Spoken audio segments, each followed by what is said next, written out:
Today's daf we're going to be learning is Bava Metzia Daf Yud Zayin. This is the daf for Shabbat. Today's daf is sponsored by Karen Carter in honor of Julie Hilton Danan's birthday. Happy birthday to my first chavruta. Mazal tov. Okay, we're going to get started with the bottom of Ted Zayin Amud Bet. We got into the topic of Huchzak Kafran, about someone who is not to be believed. So we're now going to have a bunch of comments about someone who is not believed. In what cases do we not believe people? In what cases do we, yes, believe people? And in other words, penalize them from having lied in one case and not believing them about other things they say. So it really depends, and this is something we saw also earlier in the Masechet, about whether or not what they said was something that really is an outright lie, or is it just a way of pushing off something that ultimately will come to their plate, but right now they can kind of push it off, or push it off to some unknown time, which may never come. Then they're not what we call a huchzak kafran. So now we're going to see the kafran. So now they say, well, if we're already talking about kafran, it's actually funny. Usually the Gemara uses an associative connection without really pointing it out. Now they say very explicitly, oh, well, if we're already talking about that, now we have something to say about it. Amar Rav Yosef Bar Menyumi Amar Rav Nachman, pay attention. They're now quoting Rav Nachman is saying something. Amru lo se ten lo. Ba'amal pa'ati. Let me actually give some background. We're now going to distinguish between the language of se ten lo and chayav atali ten lo. We actually saw this in Bava Kama also. There's a difference if the court says, go give him the money, meaning we ruled and we're going to enforce it. Give him the money. That's a command, a direct command. If the court says, chayav atali ten lo, means you are obligated to give him, we don't view that as you are absolutely obligated. It means we think you need to give the money. We're not necessarily going to enforce it. Perhaps it also means we're going to look into it further. Right now, it looks like you owe the money, but we'll see what happens further down. Maybe you'll be able to bring better testimony that you're not. So we have to accept that as a given. Otherwise, none of this makes sense, even though one might argue and say, chayav atali ten lo sounds like you're actually obligated, but clearly in their time, that's not what the intent was. So Rav Nachman is quoted by Rav Yosef Bar Menyumi as saying, if the court ruled and said that the debtor needs to pay the creditor, va'amal parati, and then time passed, after the court said you must give the money, let's say it's you and me, I loan you money, you have to give the money. Ne'eman, we trust you if you say, I gave the money already, meaning X number of time passed, doesn't really matter how much. We assume you paid the money. Now, Rashi says, okay, first of all, he adds lachar zman. It didn't say lachar zman, but after time goes by.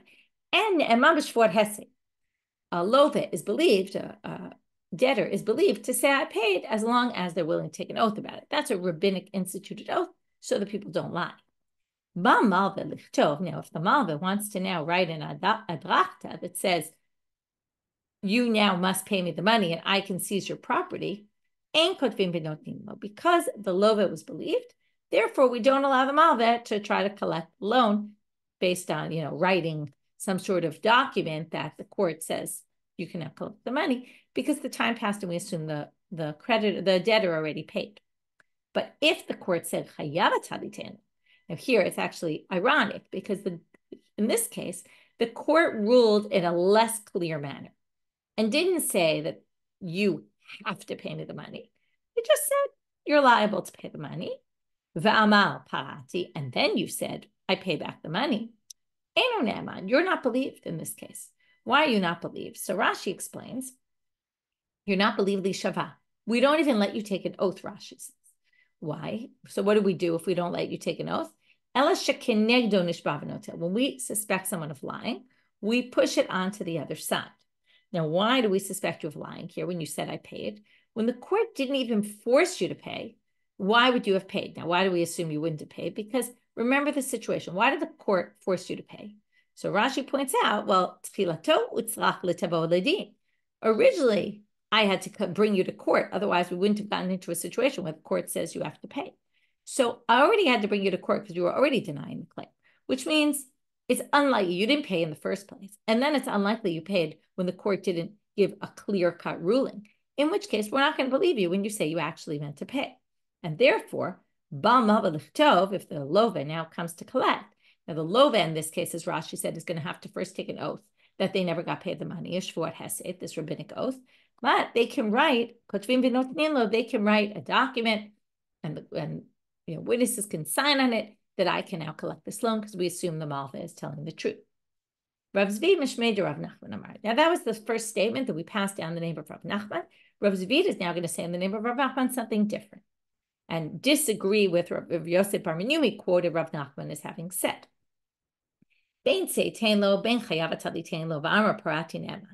We actually don't distinguish between those cases in terms of this issue. If you claim you already paid, we let you get the money with a shvuat hesed. We don't start distinguishing. It all depends on the language the court used. If the court said you owe the money, you probably paid the money, and therefore we believe you. But and therefore, if the malva comes to write in a drafter, we don't allow it because we trust the lova. We trust you that you already paid the money. I can't get any sort of document that says I'm owed the money. However, he does say, though, obviously, Rav Nachman must have made some distinction between the two cases. And he says, if you're going to distinguish between the cases, we'll make the distinction in this way. Amrulo, in other words, we're now going to say there is a distinction between say tenlo, go give him the money, versus you should pay the money in the following case, not the case we just discussed. Amrulo, say tenlo, va'amar parati. Okay, so that's so far as the same. The court said you have to pay the money, and go give him the money now, or go give her the money. And then you came and said, a few weeks later, I already paid the money. And but in this case, witnesses came and said you didn't pay the money. Now, what does this mean? Witnesses came and said you didn't pay the money. How would the witnesses know? What, they were with me 24/7? They watched me all the time? No, what it means is that witnesses testify that some time between the time when the court said you have to pay the money, we witnessed the following scene. I came to you and I said, okay, the court said you have to pay up, and you said no. Okay. In that case, in this case, okay, we're skipping the parentheses. There's a bunch of parentheses on this page, all of them around the words v'chazar v'amar parati or chazar v'amar nishpati. We'll get to those later, but we're not going to read them. Again, let's go through the case. I said you owe me money. You said no. The court came and said you owe me the money. Then you came later and said I pay back the money. And then I bring witnesses that saw me go to you and ask for the money, and you said, no, I'm not giving you the money. You are now no longer believed about this money. So you can't ever take an oath about this money that I paid this money back. However, if the court said, you have to pay the money, and then you said, but again, you have to, without saying, go give her the money, okay, go give Michelle the money. They didn't say it as a command. They said it in this other language, which is much less obligating. And then you said parati, and then you said I paid it back. Witnesses come and say, we saw Michelle go ask you for the money, and you said, no, I'm not giving it to you. Okay, again, some people take these words out. You are not considered alive. Now, why is this? My time. The Gemara says, why would we distinguish? And again, this goes back to what I said in the beginning of class. I was just trying to push you off because the court just said, not me, you. You, when you lied and said, I didn't pay the money back, you were, first you said I paid the money back, and then witnesses said that you said to me, I'm not paying you the money. Well, when you lied in court and lied to I guess the court and said, I paid the money, you were really just trying to push things off. You were just thinking that maybe the rabbis the judges will be able to find in your favor. So you said, I paid it back just because you were trying to push off the date of giving it back because you thought that maybe someone will be able to prove that you actually did pay the money back. So the fact that between the time the court said that and the time you denied the claim, you denied the requirement to pay, and you said, oh, I paid already, you didn't really mean I paid already. You just meant leave me alone right now because I'm still waiting for the court to maybe rule in my favor. So that's not considered an outright lie. And therefore, you're not considered, if later you were to come forward and say it and take an oath, we would believe you about this money. So we have two versions of Rav Nachman, which case he thinks we make a distinction in the words seitenlo between a ruling of the court, seitenlo, and chayavat halitenlo. Is it in a case where I just say, I gave you the money, or you say, you already paid me back the loan? Or is it in a case where you say you gave me back the loan and we have witnesses coming up against you to say, no, you didn't. We saw you actually not give back the money. So that's going to have a difference in the second reading of Rav Nachman between the two cases.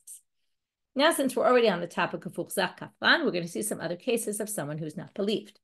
Amar Rabbi Bar Bar Chana Amar Rabbi Yochanan. This time we quote Rabbi Yochanan as saying, Mana li biyadcha v'ala omer ein lecha biyadi klum.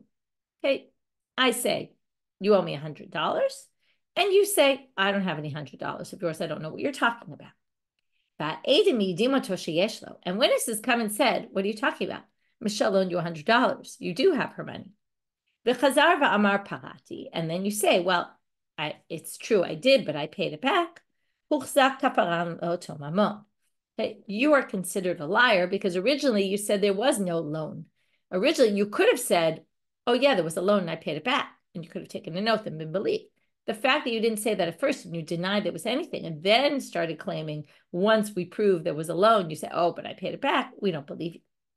We have Shabtai, who was the son of Rabbi Marinus. He wrote to his daughter-in-law, what this means is Itzela Demelta is a very fine wool cloak. She brought it into the marriage. Now, when you bring those things into the marriage, if it's Nichsei Tzom Barzel, that means that she brings it into the marriage. She writes it down in the ketubah and they value it. So they put down the value in the ketubah. And when she leaves the marriage, the husband has to commit to give her that value, whatever it was worth. Then he returns that value to her in money. So what happened here? Shabtai, okay, who was the son of Rabbi Marinus, wrote to his daughter-in-law that I will take responsibility for that beautiful woolen cloak that you're bringing into the marriage. In case my son can't pay it, I will pay in his stead. V'kibla alei, and he accepted it upon himself. Irkas ktubata. In the meanwhile, her ketubah gets lost with the promise of this cloak. Amar lahu, and then she goes to get the money from him, and he says, right, let's say they got divorced or the father or the husband died. He says to the court, Lo ayutvoy me'olam, I don't know what you're talking about. I never made that commitment. And there was no ketubah to show for it. Atusa deva amre in katavla. Witnesses came and said, in fact, he did write it. L'sof amar lehu pratia. In the end, he said, well, you're right. I did write it, but I paid her back the money. Ata the Kamei Rabbi Chia amar lehu safta kaplan lota itztila.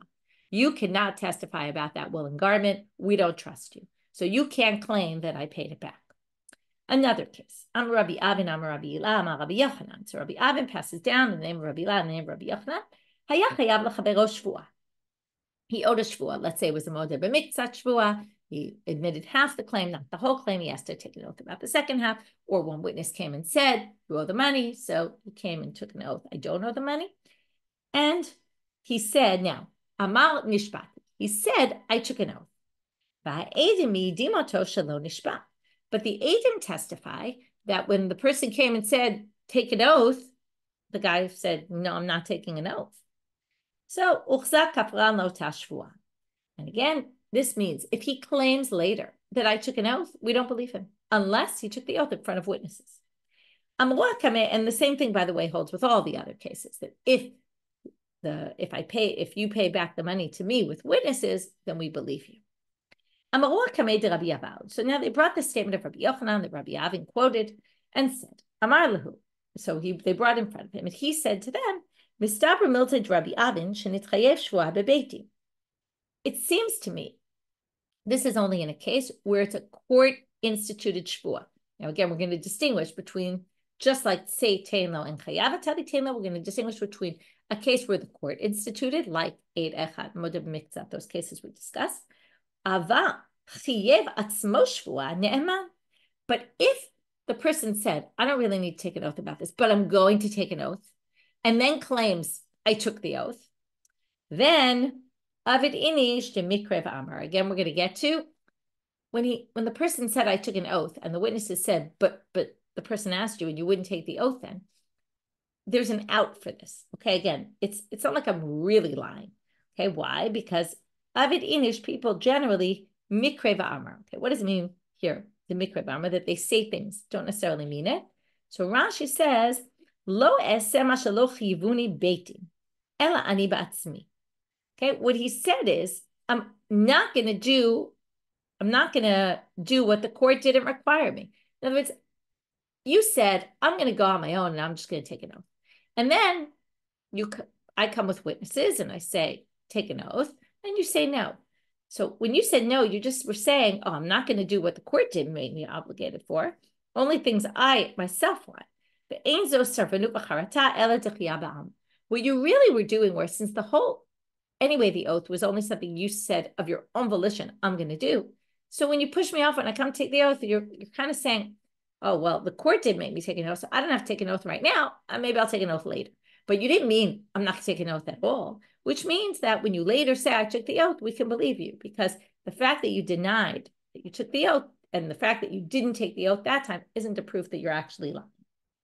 Adra Kamei to Rabbi Avin. They went back to Rabbi Avin, told him what was said about them, what they said. And Amar Lu, and he said, oh, yeah, that's exactly what I meant. Ananami bebeitin amri. When I said it, I meant a shvua in the court. Itmarnami, and furthermore, it was said that Amar Rabbi Avin, Amar Rabbi Ela, Amar Rabbi Yochanan. Some people even have a different version of the whole statement that actually included the words bebeitin in the original statement. Haya chayav l'chavero shvua bebeitin, if you owed it in the court. And if the witnesses testify you didn't take an oath, then this person will not be believed for that oath anymore. And that there it says a shvua in the court. Amar Rabbi Asi, Amar Rabbi Yochanan. Okay, now we're back to the Mishnah. The Mishnah on Daf Yud, it was a bunch of dapim ago, beginning of the week. Hamotzei shtar. Remember, we find someone who finds a promissory note on the ground. We don't know who it belongs to, and we're worried that maybe the love had it written for a certain date. The malva only decided later to actually give the money, in which case, if it has a chayut chasim, if it's liened to property, it's a problem because the date's not the right date. So Rabbi Asi says in the name of Rabbi Yochanan, so if it has a stamp that this was a valid shtar, meaning the loan actually went through, and the date is today, meaning here's an IOU of $100 that was written today. Sounds like the loan happened today. We're going to give it back to the owner. Why? Pretty simply. If you're worried, maybe there was never a loan that took place and it was just written in preparation and really never, because again, why doesn't the malva have it?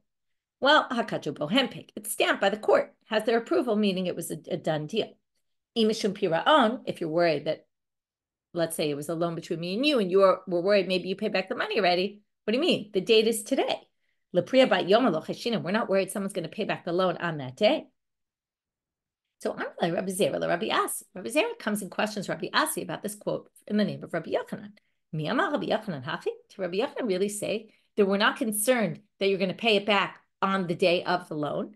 Let's see the following thing, where we have a concern that we have a case where someone does return a loan on the day of. You lend me money that day, we write a document, and then I already return the money. Let's see the case. Aren't you, Rabbi Asi? Didn't you already quote something else in the name of Rabbi Yochanan, which contradicts? If we have a document that we used, I lent you money, and then you paid it back, and then I lent you the same amount of money again. We can't use the same document. Why not? A written document of a loan is liened to your property. Okay, that means that if you don't pay me back, I can go take from anyone who you sold property to from the date written on the document. So if I want to reuse the same document, well, the connection to your property is broken, basically, because as soon as you pay it, well, then it's no longer liened to your property. So if we use the same thing again, well, there is no shibud anymore. And it's going to look like there is because it looks like the same document because we're just reusing. If I lent you $100, you pay me back $100, and then I gave you another $100. Well, the IOU seems to be the same IOU, but it's not because the shibud, the lien is finished because I already paid back the money. We can't reuse this, even though it would seem smart and it would seem a good, we'll see, it would save money also because you don't have to have someone write out a new document. Now, Amat, what's the case? Well, if I let you $100 on Sunday and you paid it back on Tuesday, and the following Sunday, we take out another loan again, and we want to reuse that document, well, there's a much bigger problem than, well, we canceled the shibud, and it looks like there's shibud, but there really isn't. There's a bigger problem, which is typically the havele mukdam. It's a shtar with the wrong date. The date is Sunday, March, whatever it is, right? And that really it happened a week later. Okay, and that can't possibly be. Utnan, and the Mishnah says, Shtarei chov hamukdamim psulim. And the Mishnah says very clearly, a shtar chov mukdam, if the date precedes the loan, doesn't work. And that's what we have here. So that would be the reason. So it must be alalav biyome. It must be that I let you $100 on Sunday, you return the money Sunday afternoon, and I immediately loaned you another $100 on that same day. So what do you see? People do pay back loans. This is a case Rabbi Yochanan's discussing where people pay back their money on the same day the shtar was written and the loan was taken. So we'll have two possible resolutions to the fact that Rabbi Yochanan in the previous section said, if you find a shtar chov with today's date, we assume it wasn't paid back because people don't pay back loans. On the other hand, this one on the day of, and this case assumes people do. So first answer, Amarle, mi kamina de lo pare klau. Rabbi Asi says, I didn't say no one ever pays back. I said, de lo shchichi inashe de pare biyom kamina. I was saying that usually people don't pay back on the day of the loan, usually borrow money for a longer period of time. So therefore, in the case of the case where it actually happened, so it actually happened, and then we have to say, if it happened on that day, you pay back the money, you want to reuse it, you can't reuse it. But in general, people don't do that. And since in general, people don't do it, we don't assume that the loan was already paid back if the date is today. Second option to answer the question, Rav Kahana Amar Kishachayev Modeh. He says, wait, the case Rabbi Asi quoted Rabbi Yochanan originally about the shtar chov was a case when the lovet agreed that there was a document here. So if the lovet agrees, in other words, they find a shtar chov in the shuk, it has a stamp on it, and it says today's date, you give it back to the owners. Why? Because the lovet agreed. Okay, we can give it back to me because you say, oh yeah, I did borrow money from Michelle today and give it back to her. To which the Gemara is going to ask, if that's the case, if you agree and that's not the issue, did you pay it back or not? And that's not the issue. Well, so what's unique about the halacha? It's obvious. If you agree, then obviously we're going to give it back to me. You agree you haven't paid. Well, ma'u detema hai mifra pare. Maybe you actually paid it back. But what? Why do you lie then and say I didn't pay it back? Well,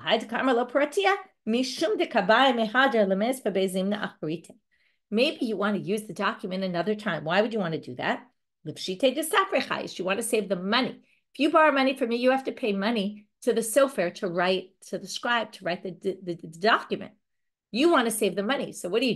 You claim you actually didn't, you claim you didn't pay the money back yet. You really did, but you want to take out another loan from me. Kamashlan, so then why would this work? Well, Kamashlan, we're not worried that that's a possibility. Okay, and therefore, in other words, you might have thought maybe if you admit that there was a loan, maybe we do give it back to me. And this is coming to say, right, remember what he said. Yachziru leba'alim. Okay, now,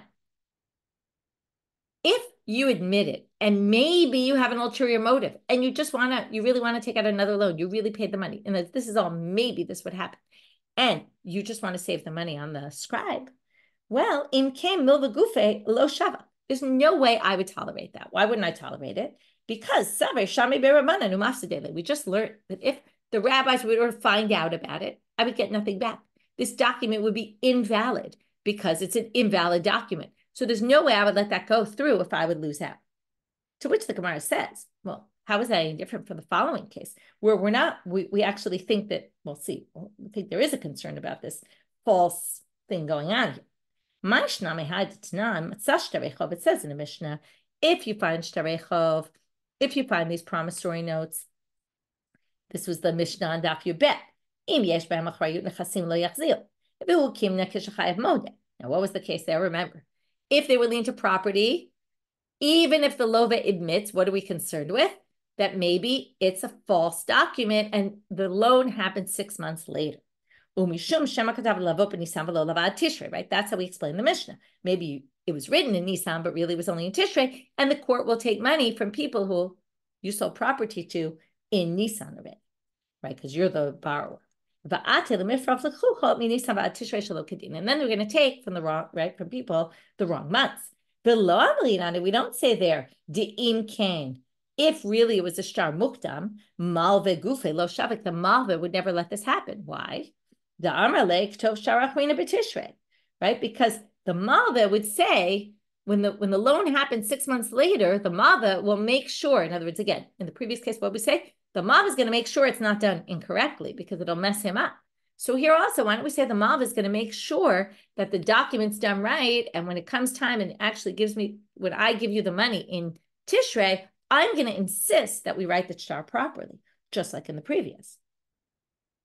So why? Because Dilma Shamei Rabbanan Umifsidele, because maybe the rabbis will find out and they'll mess me up and say, oh, this shtar we found out, it was written 6 months before and you can't actually collect. Well, the answer is there's a distinction between the two cases. Amre hata mishum di'ile ravcha tikatarif lekucham inisan bad tishrei. It's actually in my best interest in this case to have the document earlier, because it will allow me to collect more property from you. Property that you sold back in Nisan, I can still collect. So this shtar, this one is actually better for me. Below Amr, below Midi, and therefore I'm not going to say anything. But Hacha, in the other case, Delele, Keman Delele Ravcha, the soft stuff, Shtara Ha'idnaktiv.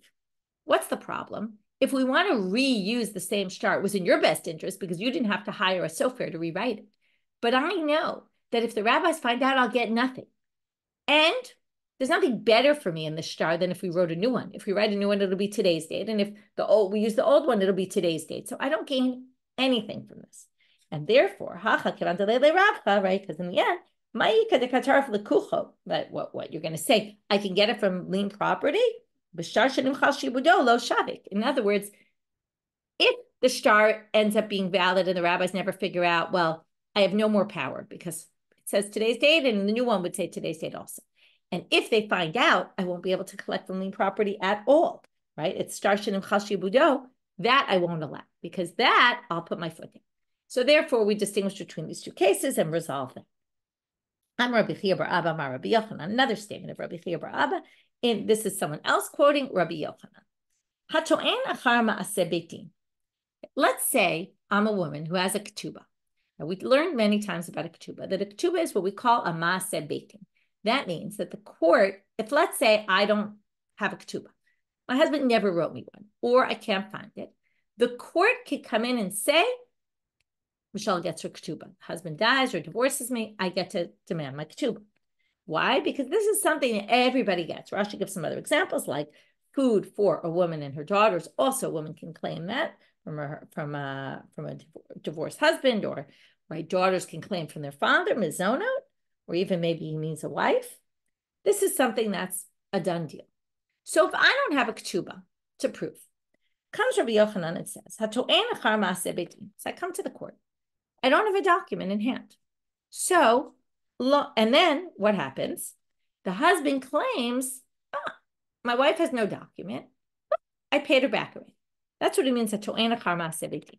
If I have such a clear claim that it's like a ma'aseh beitin, it's something coming to me even without a document, the husband can't claim, oh, she doesn't have a document. It's proof that I didn't pay. So lo amar klum, my time. Why is that? Because kol ma'aseh beitin kiman dinakit shtar biyadei. Any ma'aseh beitin, it's as if I have a document in hand. We're now at the top of Amud Bet. Amalei Rabbi Chia bar Abba Rabbi Yochanan. After Rabbi Chia bar Abba quotes this in the name of Rabbi Yochanan, now he says to Rabbi Yochanan, "V'lo mishnatenu hizo."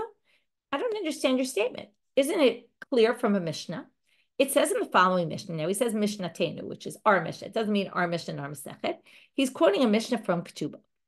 Hotzia get ve'eni mo Ketubah gova Ketubata. If she pulls out a get and she doesn't have a Ketubah, she still gets to collect her Ketubah. So, Rabbi Yochanan, why are you telling me something that's an explicit Mishnah? Amar le, Rabbi Yochanan says to him the following. Ilav, it's a great line. Ilav de dalela kaspa lo mishkacha marganita tuta. If I didn't pick up the shard, you would never have found the pearl underneath. Okay? You have to sometimes search for the pearl. You wouldn't have understood that from the Mishnah. Okay? I basically made the Mishnah more clear to you. Why is that? So, Amar Abai, my marganita, why is it like a pearl underneath? Dilma, because it could be, you would have thought the Mishnah is talking about. Oh, so actually, we don't yet know. We're going to learn from Abai what you might have thought, but Abai is actually saying, what do you mean a marganita? What do you mean there's a pearl underneath? Maybe that's not what the Mishnah means at all. In other words, what happened was like this. Rabbi Chia bar Abba said to Rabbi Yochanan, your statement is an explicit Mishnah. Rabbi Yochanan says, what do you mean? It's not an explicit Mishnah. You're right, it's in the Mishnah, but if I hadn't explained it to you that way, you might not have understood the Mishnah in that way. And Abai is going to come and say, that's not even what the Mishnah means. And that's going to basically explain why Rabbi Yochanan, in other words, in the end, what's going to happen. Abai is going to say, that's not what the Mishnah means. And then he's going to say, it actually is what the Mishnah means. And then that's going to prove Rabbi Yochanan, who had to say, I had to make it clear to you. I had to reveal you the hidden secret because it wasn't clear. You might have thought what Abai said originally, which is the first thing Abai says, and therefore not thought maybe you can't learn it from the Mishnah, but actually you're going to be able to. So let's understand Abai. Abai is going to try to say, this is not what the Mishnah means. Dilma, bimkom she'en kotvin ketubah askinan, to get hainu ketubata. Maybe that Mishnah, if the woman pulls out a ketubah, doesn't have a get, she gets to collect her ketubah, maybe that's only in a place where a woman doesn't have a ketubah. There were some communities that, because it's a Maaseh Beit Din, they didn't even bother writing ketubahs.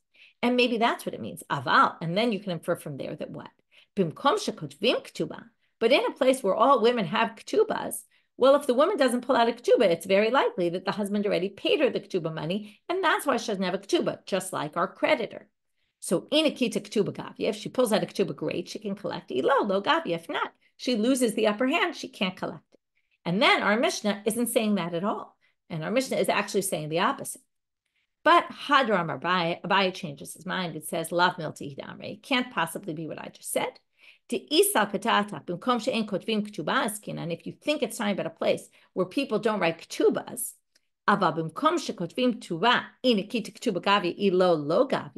but in a place where they do write ketubas, it all depends on whether you can pull out a ketubah or not pull out a ketubah. And if you can't, then you won't get it back. Well, almana mina erusin b'mai gavya. What would an almana from erusin, how would she be able to collect her ketubah? This is an interesting thing. They generally wrote the ketubas at the marriage. That's what we do now also.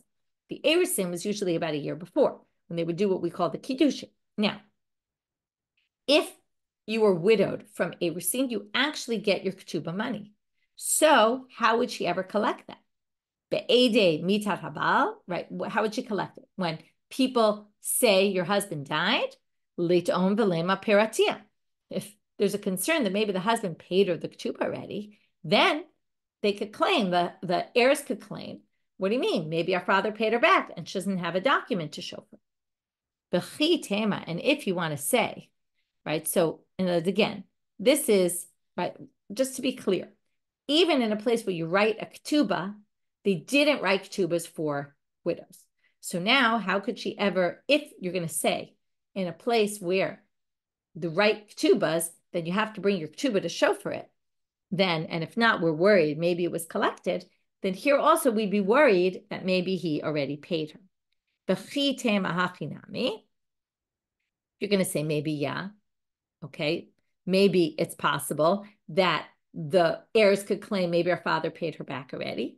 Well, in Kin, the rabbis instituted that a woman who gets widowed from erusim, from just engagement, actually gets her ketubah. If the heirs could always claim maybe our father paid back, then there's no takanah. The rabbi's takanah goes out the window because everyone could just claim that without having to prove it. So Amar le'amar kashisha b'reider Rav Chisda l'Rav Ashi. Now, basically, we're going to take a break for a minute. So basically what we have was, let's just go through for a minute. Rabbi Chia bar Abba said in the name of Rabbi Yochanan that any maaseh beitin, it's as if you have a star. Okay?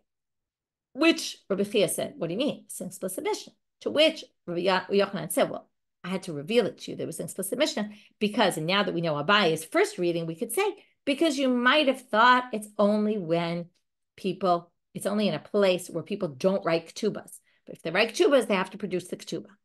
And the truth is, right, you might have thought that by reading the Mishnah, but I came to teach you no. It's not the case. And why is that? Because an almana from Erusin would never be able to collect her ketubah because she'd have no way to prove that, right? That if generally, I want to see one thing. She could claim.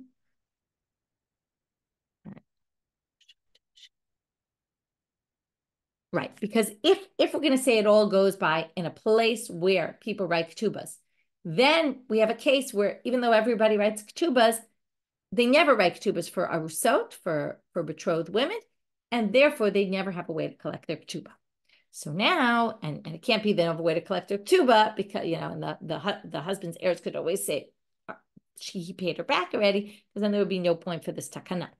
So now, just to go as an aside, Amar le Markashisha Bered Rav Chisda le Rav Ashi, Almanamna Erusin did le ketubah manam. How do we know that an almana from Erusin gets her ketubah? If you're going to say from the following Mishnah, Nit armala o nit garsha beimena Erusin beimena nisuin govat hakol. If a woman is widowed or divorced, whether from Erusin, whether from betrothal, whether from marriage, she gets to collect everything. So that, now, hey, Dilma, hecha dekativla. Maybe that's only if he wrote her ketubah. And v'chite mamayla meimra. Now, if you're going to say, okay, well, if she has a ketubah in hand, of course she gets to collect the whole thing. And therefore, maybe this is talking about when she doesn't have a ketubah in hand. Well, v'chite mamayla meimra. If you're going to say, well, if it was only written, right? Maybe it's only written when she has a ketubah written, but then what would this be teaching you? Well, no, it could be teaching you, no,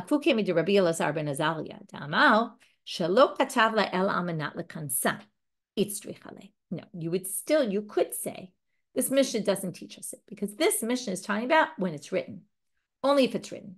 Now you say, well, if it's written, obviously she's going to be able to collect it. Well, there's a machloket, because the ketubah has different parts to it. It has the main part, which is a virgin gets 200, a non-virgin gets 100 zuz, or dinarim, it's the same thing. And maybe this case is specifically where it's trying to tell you that Tanakama disagrees with Rabbi Elazar ben Azariah, who said that the ketubah, so let's be clear, according to Rabbi Elazar ben Azariah, the point of the ketubah in Erusin is because he's planning to marry her. But if he never goes through with it, then, now this is careful, it doesn't really say this inside, but it's clear what they mean. Then, if she's widowed, she only gets, now if, okay, you don't have to write the ketubah in Erusin, but if he dies, he has to give her the money. Let's say he did write a ketubah. If he did write a ketubah, and that's what the Mishnah is teaching you, Tanakama says she gets everything. She gets the 200 zuz, let's say she was a virgin, and she gets any extra he promised her. Rabbi Elazar ben Azariah says, no, the extra he promised her was only because he was planning to marry her. He never ended up marrying her, so she doesn't get that extra. And that's what the Mishnah was teaching you, in which case it's only about a case where it was written. It doesn't teach you anything about a regular widow from Erusin who doesn't have a ketubah, which is most women. So you can't say it's from there. And in fact, Daikanami Dikatani, all the more so, you can prove that that's what the Mishnah meant and not what we were trying to prove, because it says Dikatani Govet Hakol. It says Govet Hakol. She gets the whole thing. And Iyamar Bishlama Dikatavla, Hainu Dikatani Govet Hakol. If he wrote to her extra stuff in the ketubah, and he actually wrote her a ketubah when she was only betrothed, that's why it says she gets everything. But Ela Iyamar de Lo Katavla My Govet Hakol. There is no hakol. There's only manamatayim. There's only the basic. If she doesn't have a ketubah, then there's nothing to talk about. She can't get any extra, so the machloket between them would be irrelevant. There is no machloket. So it must be that Mishnah is only in a case where actually the ketubah was written, which doesn't teach you anything about. We were trying to say that a ketubah, that an almana from Erusin gets her ketubah money even if the husband didn't write. Okay, so let's go back and review our daf. We started with two different possible readings of Rav Nachman, how he distinguishes between, in which case does he distinguish between Seitain Lo and Chayavat Halitain Lo. And that all connected with when do we believe people, when do we don't, when do we think they're lying, when do we not. We had some other statements by Rabbi Yochanan, and both actually quotes from Rabbi Yochanan about other statements of people not being trusted. Okay, where who do we trust? If once you lie about something having to do with this, we no longer trust you anymore, unless you were just trying to push something off. Then we had the statement of Motzei Shtar Chov. We went back to the Mishnah, and we talked about this contradiction between Rabbi Yochanan says here, Rabbi Yochanan says somewhere else. We resolved it in two ways. Then we moved on to one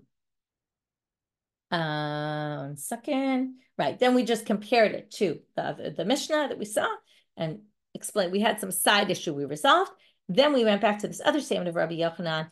If it's a Maaseh Beit Din, we assume you're never believed to say, I paid it back. Okay. And then we said, why? Because it's as if you have a shtar in your hand. And then the whole question became, and that's where we got off on this tangent of Rabbi Chia said, isn't it a Mishnah? And Rabbi Yochanan said, no, well, really, it is a Mishnah, but you wouldn't have been clear on that Mishnah had it not said so. And then we got into why wasn't the Mishnah totally clear, but why in the end can we really learn it from the Mishnah? And then we kind of finished up that by Mark Kashisha giving us a source for this thing that we brought up is our explaining the Mishnah about the Almanah from the Erusin. How do we know that she actually gets a Ketubah? And that we just proved. Wishing everybody a Shabbat Shalom and a Shabbat Tov, and see you on Sunday.